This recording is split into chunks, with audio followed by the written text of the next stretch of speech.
Football की दुनिया के बेताज बादशाह क्रिस्टियानो रोनाल्डो को कौन नहीं जानता।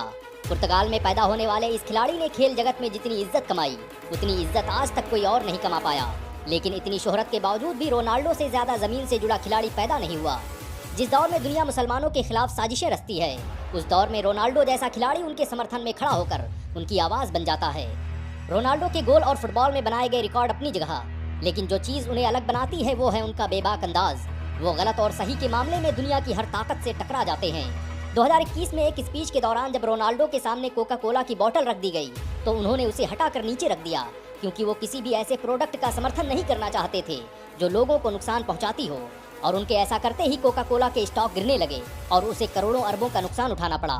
और उनका यही रवैया मुसलमानों की प्रति भी देखा जाता है जब वो खुलेआम फिलिस्तीन की आज़ादी का समर्थन करने लगते हैं। पुर्तगाल का ये मशहूर खिलाड़ी हमेशा मुसलमानों के समर्थन में खड़ा दिखाई देता है। 2018 में रोनाल्डो ने फिलिस्तीनी बच्चों के लिए $1.5 मिलियन दान कर दिए। इस मदद से पहले उन्होंने 2016 में न सिर्फ फिलिस्तीनियों का समर्थन किया बल्कि गाजा में एक अस्पताल का दौरा भी किया था और घायलों से मुलाकात की थी।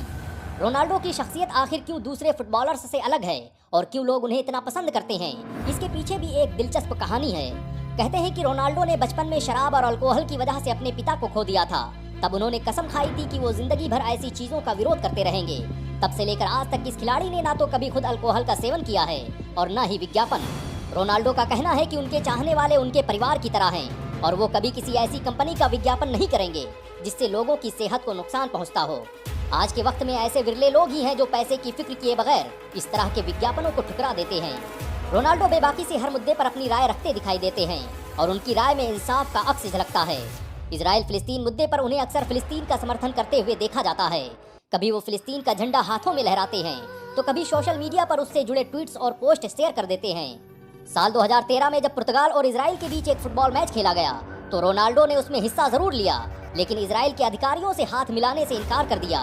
खेल के अंत में जब इजराइल के खिलाड़ियों ने गिफ्ट के तौर पर उनसे टी शर्ट मांगी तो उसे भी उन्होंने देने से इनकार कर दिया, क्योंकि वो किसी भी रूप में इजराइल के साथ नजर नहीं आना चाहते थे।